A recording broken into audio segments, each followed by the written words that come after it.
Fala galera, professor Rafael de Filosofia. Nessa videoaula a gente vai sair do período pré-socrático e vai entrar no período socrático. A gente vai conhecer um pouco do Sócrates. Na verdade, eu falei um pouco porque essa aula eu vou focar nos sofistas, né? Mas a gente vai acabar conhecer quem foi o Sócrates, por que se fala pré-socrático, ou seja, antes de Sócrates e depois o período socrático, depois de Sócrates, né? Quem é ele que foi tão importante que dividiu o período, a linha histórica da filosofia, né? Antes dele e depois dele. Bom, então Sócrates, nascido em 469, falecido em 399 a.C., ele foi aí esse divisor de águas da filosofia. Por quê? Basicamente por conta disso que eu coloquei na lousa. Antes do Sócrates, os pré-socráticos, eles estudavam a physis, a natureza, certo? E o Sócrates ele vai inaugurar uma nova maneira de pensar, uma nova maneira de fazer filosofia. O objetivo do Sócrates, da filosofia do Sócrates, não é mais a physis, tal como os pré-socráticos, os que vieram antes dele. O objetivo do Sócrates é estudar o nomos, questões humanas. O Sócrates, então, ele não vai perguntar sobre a arqué, sobre o elemento primordial. Ele vai perguntar sobre quem somos nós. Como podemos conhecer? Como o homem pode conhecer? O que é o amor? O que é a coragem? Ou seja, amor e coragem você não vê no mundo da natureza, você vê no mundo humano, no mundo do nomos, questões humanas. Então essa foi a grande revolução, a grande virada do Sócrates. Uma das, a gente vai ver outras também, tá? Mas é por isso que ele é tão importante, que divide o período da filosofia. Vocês vão lembrar que na vídeo aula passada eu falei de um pré-socrático chamado Demócrito, que era o atomista. O Demócrito ele não é anterior ao Sócrates, cronologicamente falando, ele é contemporâneo. Mas ele é colocado como pré-socrático porque ele ainda está dentro desse esqueminha aqui de estudar a physis e não o nomos. Tá? Então, só para dizer que a divisão de pré-socrático e socrático está mais pelo objeto de estudo do que pela ordem cronológica dos fatos em si. Certo, então contemporâneo do Sócrates eram os sofistas, né? É muito interessante a gente entender essa relação que Sócrates tinha com os sofistas. Eu vou explicar para vocês quem eram os sofistas. Eu coloquei aqui algumas características dos sofistas para a gente, que é extremamente importante a gente entender a relação do Sócrates com ele, tá? O Sócrates, gente, ele vai ser professor de um cara chamado Platão, e o Platão vai ser professor de um cara chamado Aristóteles. E Aristóteles e Platão são considerados os dois maiores filósofos da antiguidade, do período em que a gente está estudando. E essa relação do Sócrates contra os sofistas, né, era uma relação de combate, vai marcar a filosofia dos seus alunos também, certo? Então por isso que essa relação é muito importante. Bom, quem eram os sofistas? Primeiro, a palavra sofistas a gente pode traduzir como sábios, tá? Eram os sábios. O interesse filosófico dos sofistas era o mesmo do Sócrates, as questões humanas, nomos. Então, eles eram uma galera que ficava lá na Grécia, eram conhecidos como sábio e eles cobravam, coloquei aqui por último, cobravam para ensinar. Eles cobravam para ensinar, para passar o seu conhecimento, que era uma coisa que o Sócrates batia muito. O Sócrates não gostava de que os sofistas cobravam para ensinar. Então é uma das críticas que o Sócrates vai fazer a eles. Mas a principal crítica está nessa forma aqui de como eles enxergavam a verdade, a relação que eles tinham com a verdade. Veja bem, para os sofistas, o conhecimento é igual a opinião. Opinião e conhecimento é a mesma coisa. Para os Sócrates não. Para os sofistas era a mesma coisa. O que interessava para eles era a retórica. Retórica é a arte do bem argumentar, saber argumentar bem. Vamos lembrar que Atenas era uma democracia. Então quem sabia argumentar bem se dava melhor aí nas eleições, nas votações, certo? E os sofistas, então, o foco deles era a retórica. Quem dava dinheiro para aprender com eles, aprendia a retórica, se comunicar bem. E isso num ambiente democrático, num ambiente que o pessoal ia para a ágora, que é a praça pública, debater grandes questões, votar, era extremamente importante, certo? E para os sofistas, como conhecimento é opinião, eles viam a verdade como convenção. Eles não acreditavam que havia uma verdade, mas o que estava postulado como sendo verdade era simplesmente uma convenção, algo que se convencionou ser verdade.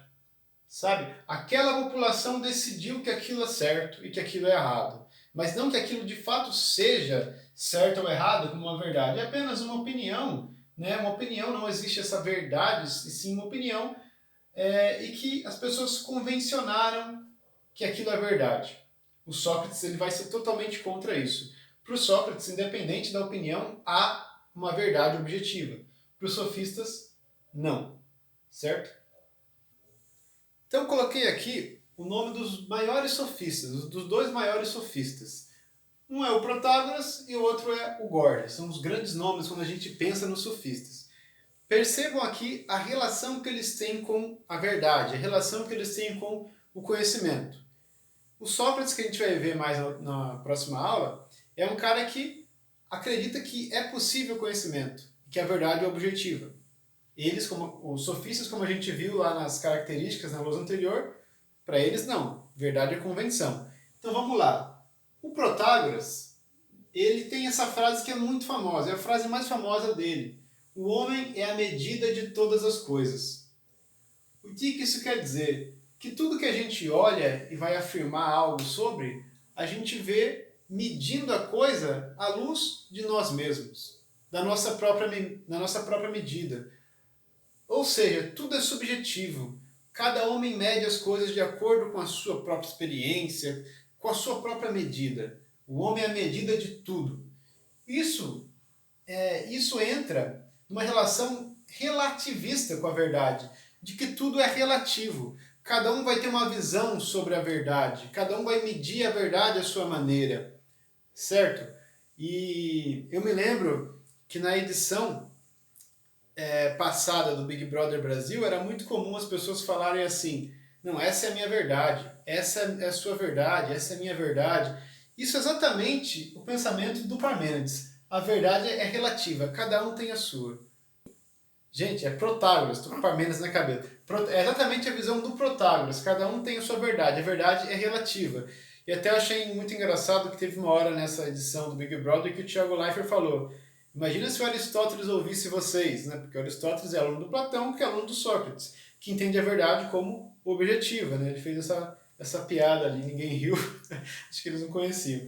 Mas pro Protágoras, aquela frase, essa é a minha verdade, essa é a sua verdade, é exatamente o que ele quer dizer aqui. O homem é a medida de todas as coisas, então o conhecimento é relativo, certo? A verdade é relativa, não é objetiva, cada um vê de um jeito.